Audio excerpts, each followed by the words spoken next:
Welcome back to another chilling episode. Today we dive into the eerie and unsettling world of farm horror stories. Get ready to delve into the heart of rural horror as we unearth three true stories that will leave you questioning what's real and what's lurking in the shadows. Our first story takes us to the rural backroads of State Name, where an old barn stands as a testament to time and terror. This barn has seen countless seasons, each one adding to its eerie legend. Locals will tell you it's haunted, a place where strange occurrences are almost a daily affair. They say it's a place where the veil between our world and the next wears thin, making it a hotspot for paranormal activity. Imagine this. It's a moonless night, the kind where the darkness feels like a living thing wrapping around you like a shroud. The trees stand like silent sentinels, their branches reaching out like skeletal fingers. You're driving down a desolate country road, the kind that seems to stretch on forever. The only light comes from your headlights, cutting through the thick silence and the oppressive darkness. As you round a bend, your heart skips a beat. You see it, a dilapidated barn, silhouetted against the horizon like a rotten tooth. The paint is peeling, revealing the raw wood beneath. The wood is warped and weathered, each plank telling a story of neglect and decay. The windows are nothing but empty sockets staring out into the night, as if the barn itself is watching you. But it's more than just the appearance. There's an oppressive feeling hanging in the air, a heaviness that seems to press down on you, making it hard to breathe. It's as if the very atmosphere is charged with a malevolent energy. Now, this barn belonged to the last name family who for generations worked the land and called this place home. They were a hard-working family known for their dedication and resilience, that is, until tragedy struck, shattering their peaceful existence. One harvest season, the patriarch of the family, name of Patriarch, was working late in the barn preparing for the upcoming market day. He was meticulous, ensuring everything was perfect for the big day. The story goes that a sudden storm rolled in, a real beast of a thing, with winds howling like banshees and rain coming down in sheets, turning the night into chaos. The wind roared through the trees and the rain pounded the earth relentlessly. But name of Patriarch was a stubborn sort, determined to finish his work no matter the cost. He focused on his tasks, oblivious to the storm's fury outside. He never made it out of the barn that night, his life ending in a tragic twist of fate. They found him the next morning, his body lifeless and cold. He was crushed beneath a pile of fallen beams, the victim of a freak accident that no one could have foreseen. The barn had become a tomb, a place of sorrow and loss. The family, heartbroken, tried to carry on, but the barn had changed. It was no longer just a building, it had become a symbol of their grief and despair. Strange noises began to echo through the rafters, disembodied footsteps, the scrape of metal on wood, and what sounded like whispered conversations carried on the wind, as if the barn itself was alive. The whispers were unsettling, like voices from another world trying to communicate. People passing by on the road swore they saw flickering lights in the windows, shadows moving within as if the barn was still inhabited. Some even claimed to have seen the ghostly figure of name of Patriarch himself, still hard at work, even in death. His spectral form was said to be seen tending to the tasks he never finished in life. The haunted barn stands as a chilling reminder that some places hold a darkness that time cannot erase, a darkness that lingers and haunts those who dare to come near. Our next story takes us from the shadows of a haunted barn to the sprawling expanse of the farm-named farm, a place where the earth itself seemed to hold a grudge as if it harbored ancient secrets. This is a story of a cursed crop, a tale where nature turns against those who try to tame it, and where the promise of bounty gives way to a harvest of fear and despair.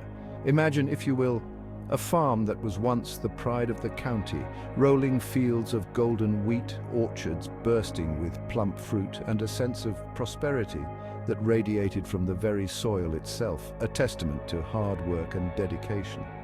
The last-name family, who had owned and worked the land for generations, were known for their strong work ethic and their bountiful harvests.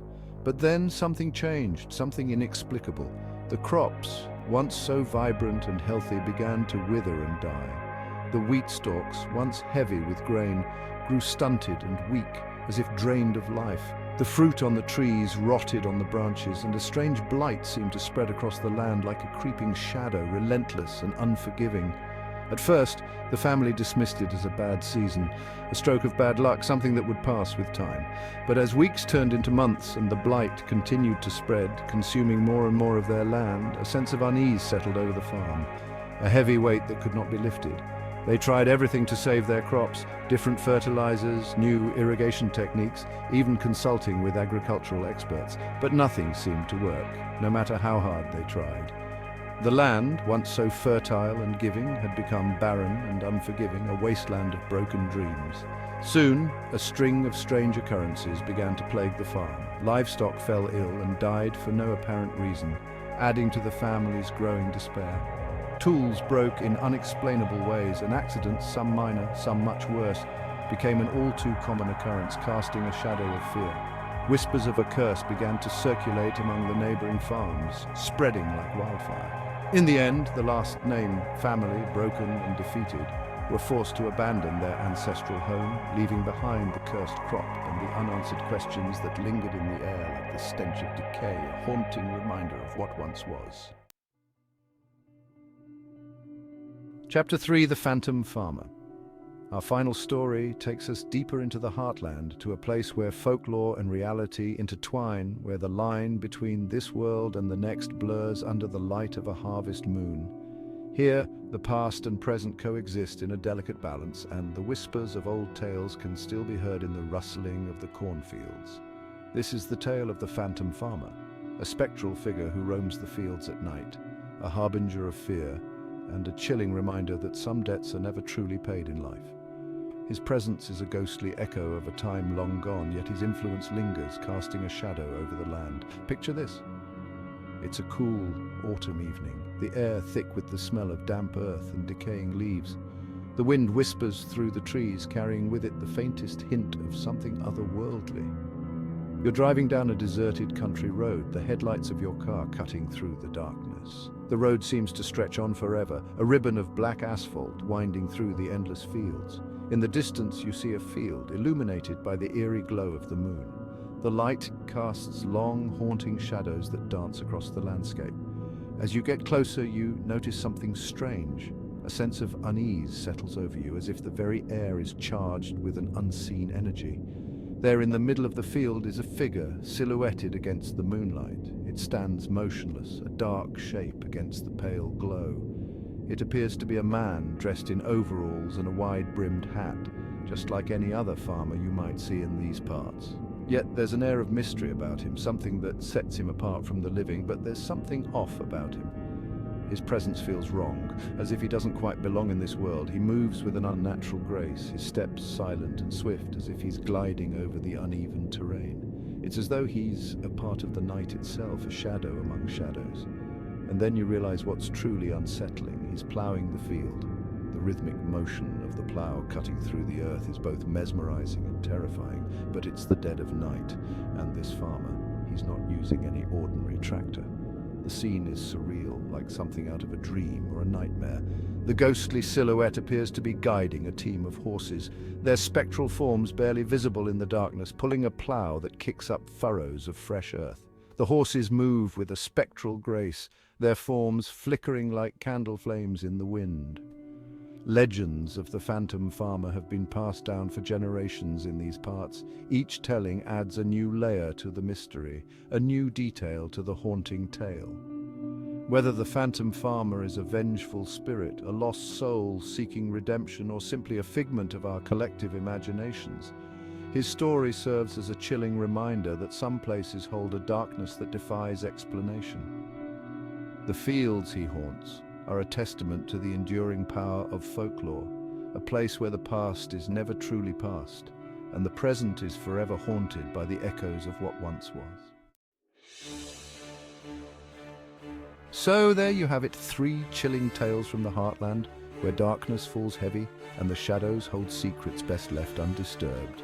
These are just a few of the countless stories that circulate in hushed tones, among those who live and work in the shadows of rural America. If you enjoyed these spine-tingling stories, don't forget to like, subscribe, and hit the bell icon for more true horror tales. Share your own scary farm stories in the comments below.